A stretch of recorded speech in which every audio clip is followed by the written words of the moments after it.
ঢোলা থানায় পুলিশ পিটিয়ে খুন করেছে বলে অভিযোগ। একজন যে চোর সন্দেহ, তাকে গ্রেপ্তার করা হয়, তারপর তাকে পিটিয়ে জেলে পাঠানো হয়। তারপর জেল থেকে যখন জামিন পায় তার কিছুক্ষণের মধ্যেই সে মারা যায়।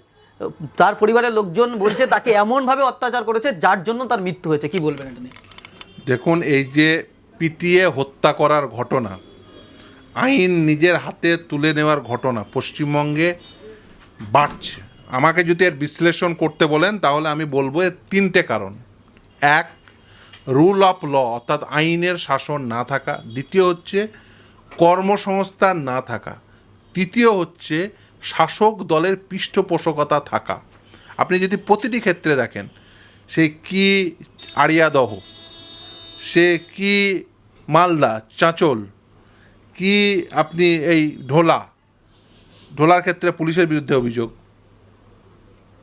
চাঁচলে তৃণমূল কংগ্রেসের জেসিবির বিরুদ্ধে অভিযোগ, আড়িয়াদহে অভিযোগ হচ্ছে জয়ন্ত সিংয়ের বিরুদ্ধে। এই যে পাড়ায় পাড়ায় জেসিবি, বুলডোজার জয়ন্ত সিং, শাহজাহান, শওকত, জাহাঙ্গীর তৈরি করা হয়েছে, এর পিছনে আসলে যেটা আছে সেটা হচ্ছে শাসক দলের দুষ্কৃতি নির্ভরতা। বর্তমানে এই রাজ্যের যে শাসক দল তৃণমূল কংগ্রেস, তারা হচ্ছে দুষ্কৃতি নির্ভর একটি রাজনৈতিক দল।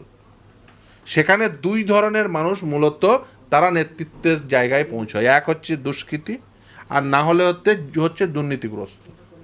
আপনি দেখবেন মানিক ভট্টাচার্য, পার্থ চট্টোপাধ্যায়, এই ধরনের হোয়াইট কলার অফেন্ডারদের দেখতে পাবেন। আর তার সঙ্গে দেখতে পাবেন কি বোমছোড়া শওকত, জাহাঙ্গীর, পুলিশের গাড়িতে বোম মারা বলা অনুব্রত, এই জেসিবি, এই বুলডোজার, এই জয়ন্ত সিং, এদের দেখতে পাবেন। ফলে এই বর্তমানে তৃণমূল কংগ্রেস রাজনৈতিক দলটি হচ্ছে এসার blending of two sets of criminal. একটা হচ্ছে হোয়াইট কলার অফেন্ডার, যারা হোয়াইট কলার অফেন্স করে, যারা এই পার্থ চট্টোপাধ্যায়, মানিক ভট্টাচার্যের মতো, যারা এই টাকা পয়সা নিয়ে চাকরি টাকরি বিক্রি করে। আর একটা হচ্ছে এই বোম মারার লোকজন, শওকতের মতো। কিন্তু এখানে তো পুলিশের বিরুদ্ধে অভিযোগ, এবং আইএসএফ এর নেতারা তারা দাবি করছেন যে আইএসএফ এর কর্মী বলেই তাকে পুলিশ এইভাবে পিটিয়ে মেরেছে। ওই যে বললাম, শাসক দলের পৃষ্ঠপোষকতা থাকা।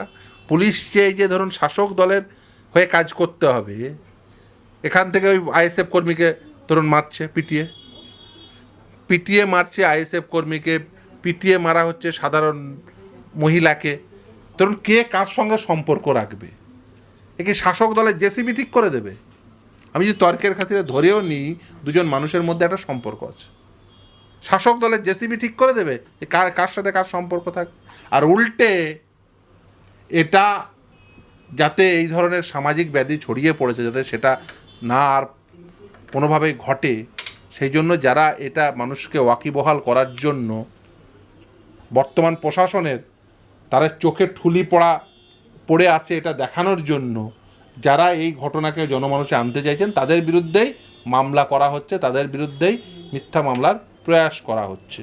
এই মহিলারা তারা প্রতিবাদ জানাচ্ছিল যে তাদের গ্রামের মানুষজন যে আমাদের ছেলে মারা গেছে, তার জন্য পুলিশের শাস্তি চাই।